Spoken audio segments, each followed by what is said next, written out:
I know, right? I am speechless too. It just amazes me every single year I see these trees. This, by the way, is a golden chain tree, a type of laburnum. The temperatures are rising, and there is one particular thing that ties all of us gardeners together. Is it a hurting back? No. Is it dirty fingernails? No, not that either. It is watering.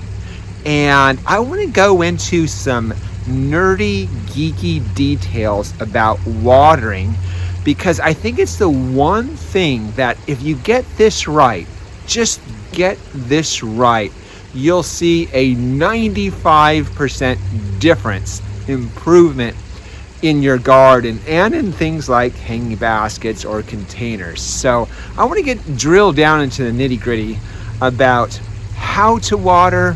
What does watering look like? What does regular watering even mean? Let's take a look at some soil, shall we?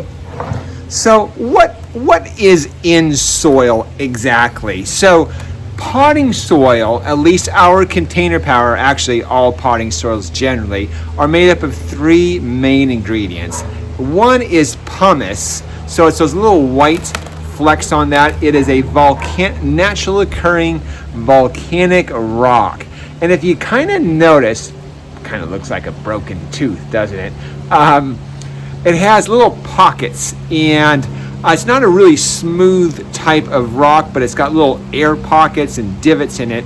And so water and air gets trapped in there, also flows through it. And that's really one of the purposes for the pumice. It allows water movement and air so that the soil is not as dense and allows roots to grow into it. The other ingredient is a type of bark. So little pieces of bark you'll notice, and it literally is bark off the trunks of trees. In our potting soil, it's dried fir bark. So our Douglas fir trees and a little bit of wood in there gets ground up, and then it sits there and dries and kind of composts, so you don't have any insects or diseases in there.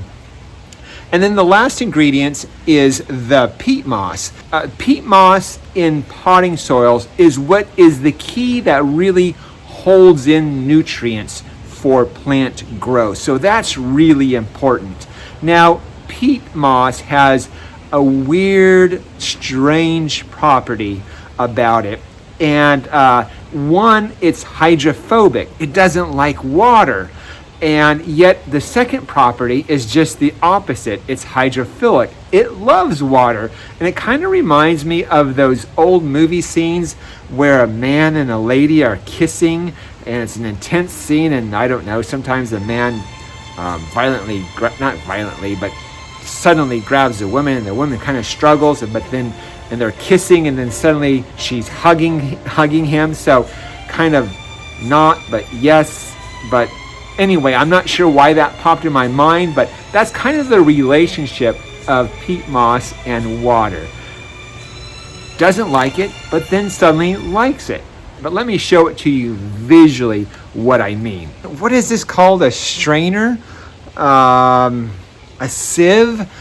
I've taken it dangerously from the kitchen, and I put some dry potting soil in it. And this is pretty dry. So this is the stage. Imagine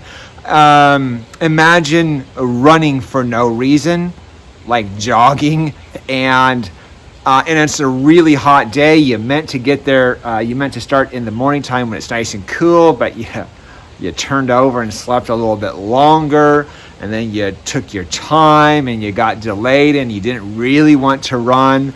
And then you just decided to run anyway, and the sun was out and it was 12 noon. It was baking hot, and you got this long road ahead of you, and that sun is just beating down on you, and you just finished that run.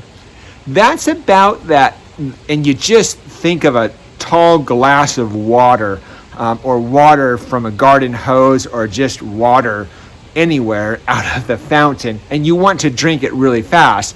This is about that stage of dryness too. So imagine roots in that, but in the strainer we're just having potting soil. I want to demonstrate to you pouring water into this and seeing what happens. Okay, so here it is, and I'm just going to take this this old-fashioned watering can and pour water into it. So let's just see. Okay, and we're watering it, and you know that looks pretty good, right? And we think it's draining nicely. So we thought, okay, that's pretty good. The water was coming from the bottom of the basket, and it got a good drink of water. But did it? Remember that peat moss in there has that hydrophobic property initially, especially when it's dry. So let's just take a look, see how wet it really is. And I poured a good amount of water, right? What we thought was a good watering. So I'm just gonna just take off this wet outside of it, and you can, I don't know, see if you can see visually that this is very dry. It is really dry. That's the property we really have to overcome in the summer months as your hanging basket starts to go through hot days. The root ball starts to shrink up and that peat starts to dry out. And when we water, it visually looks like we're watering nicely, but where the roots are is just still dry. So it's the quantity of water that's really important here. So let's water this again and test it some more, shall we?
Let's take a look now to see how well it's been watered.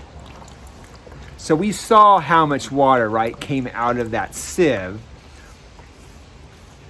It's much more watered now, but still, as I keep digging, there's still a little bit of dry patches further down. And so if you imagine that being where the root zone is, you can see that it's the quantity of water is really important. So oftentimes in a 12-inch basket, in what we call our basic basket or our rebel basket. Okay, this is our rebel basket. It's 12 inches. The neat thing about this rebel basket, by the way, it has a water reservoir in it. So it comes in real handy. I'll talk about that later. And this right here is our 12-inch basic basket. On the basic basket or the rebel basket, you'll need between 2 and 3 gallons of water every day. It seems like a lot of water, but it's roughly the amount of water for one flushing. Now, why 2 or 3 gallons? And why did I say 2 and not 3 gallons? The reason being is that in the springtime when temperatures are cool, 2 gallons every day usually is enough. And that's because you've kept that peat in the soil fairly moist. So once it's wet, it's fairly hydrophilic. It'll pull in water quickly. But as the temperatures go up, the peat starts to dry out, and there's one more thing that you have to watch out for. So now on the passion baskets, if you have one of these guys, now it has a lot of soil volume, and it's one of the real reasons why these baskets really go to town even during the hottest part of July and August. So there's just more soil volume, and more soil volume holds more water and nutrients.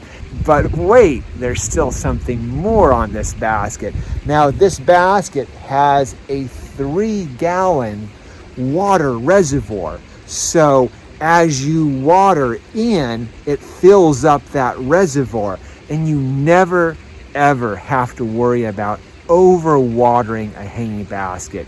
If you're in doubt, water. On these passion baskets, we water 5 gallons. Now, the neat thing about that 3-gallon water reservoir actually is that it gives you a chance for a breather, so that you can water every other day. Now, when temperatures reach 100 degrees, then we might consider watering that every day through that spell. This is what I call the psychology of watering. So making it easy